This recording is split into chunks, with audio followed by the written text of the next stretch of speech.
है। और किसी पड़ोसी को बता दिया, वो पूछता रहेगा सज्जन होगा तो कि आपके नियम पालन जो ले रखा था ठीक चल रहा है।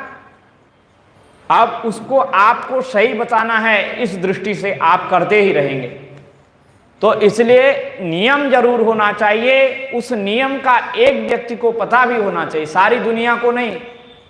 सारी दुनिया को पता हो जाएगा तो फिर आपका हो गया काम, उसी दिन सारे नियम पूरे हो जाएंगे। दुनिया को नहीं बताना है, किसी एक व्यक्ति को बताना है। और ये नियम कम से कम निम्न श्रेणी में भी हो सकते हैं और विस्तृत भी हो सकते हैं। अभ्यासेप्य समर्थोसी, भगवान कहते हैं तुम अभ्यास करो, और अभ्यास करने में भी तुम असमर्थ हो गए हो तो मत कर्म परमो भव, तुम मेरे परायण हो जाओ। जो कुछ तुम रोज करते हो, करते कर्म करहु विधि नाना, मन राखहु जह कृपा निधाना। तुम जो प्रत्येक दिन कार्य करते हो वो सारे कार्य तुम मुझे समर्पित कर दो, मेरे लिए करो। मत कर्म परमो भव, तुम हर प्रकार से तुम कर्म करते हुए मेरे परायण हो जाओ, हर कर्म मेरे लिए करो। मदर्थमपि कर्माणि,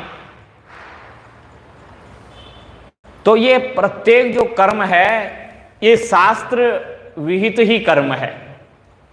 शास्त्र विहित आप सात्विक, राजस और कभी कभार तामस भी होता है, अपनी अपनी प्रवृत्ति के अनुसार। बस आप तो भगवान को रोज का रोज समर्पित कर दो, प्रत्येक कार्य। इसलिए प्रत्येक कार्य से पूर्व भगवान का स्मरण अनिवार्य है, और उसकी समाप्ति में कृष्णार्पणमस्तु, भगवान को समर्पित करना यह भी अनिवार्य है। तो वह कार्य ही आपका भजन हो जाएगा। इस बार तो इसी बात पे हमने ज़्यादा जोर दिया था, पहले दिन से ही ये बात बताए जा रहे हैं, प्रसंग ही ऐसा है। तो हर बात में ये बात आ रही है कि मत कर्म परमो भव, बस कर्तव्य कर्म से कभी चूकना चाहिए ही नहीं।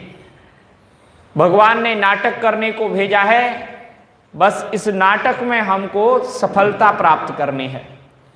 इतना सुंदर सुंदर नाटक करने के बाद भगवान को समर्पित कीजिए।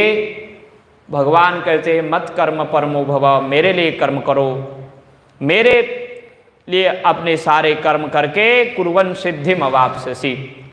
जब इस प्रकार तुम कर्म परायण हो जाओगे और उन कर्मों को मेरे को समर्पित कर दोगे, मेरे लिए करोगे, मेरी प्रसन्नता के लिए करोगे, तो निश्चित रूप से तुम परम सिद्धि को प्राप्त करोगे। सिद्धिम अवाप्स्यसि, पराम सिद्धिम अवाप्स्यसि, परम सिद्धि को प्राप्त करोगे। तो भगवान ने आश्वासन दिया है, भगवान के आश्वासन को हृदय में धारण करते हुए अत्यंत श्रद्धा युक्त होकर के हम भगवान की आज्ञा का पालन करें। बस इन्हीं शब्दों के साथ में भगवान की यह वाणी भगवान के ही श्री चरणारविंदों में समर्पित करते हैं। प्रभु से प्रार्थना करते हैं कि प्रभु हमारी रति मति गति आपके ही चरणों में बनी रहे, और आपकी जो अहेतुक कृपा है उस कृपा का ही ये प्रसाद भगवत गीता है, ये प्रसाद हमारे जीवन में बना रहे। अभी कल तो इसको और सुनना ही है ना, हाँ, तो कल तो 5 श्लोक हैं ही, और आगे की चर्चा हमने आज ही कर दी, और इस ढंग से की कि आप लोग कुछ बोल नहीं पाए और बड़ी श्रद्धा से सुनते रहे। यह भी आपका एक गुण है जो आप श्रद्धापूर्वक सुनते हैं, और श्रद्धापूर्वक ही सुनना चाहिए। इसलिए भाव में हृदय भी प्रकट होते हैं, भाव प्रकट होते हैं हृदय में, और वह शब्द पुष्पांजलि आपको समर्पित की जाती है। आप अत्यंत सौभाग्यशाली और सुशील स्वभाव के हैं। सब हमारे द्वारा प्रदत्त यह पुष्प स्वीकार करते हैं। हम आपका इन्हीं शब्दों के साथ धन्यवाद ज्ञापित करते हुए भगवान नाम संकीर्तन करेंगे। जय जय राम कृष्ण हरि, जय जय राम कृष्ण हरि, जय जय जय जय राम कृष्ण हरि, जय जय राम कृष्ण हरि, जय जय राम कृष्ण हरि।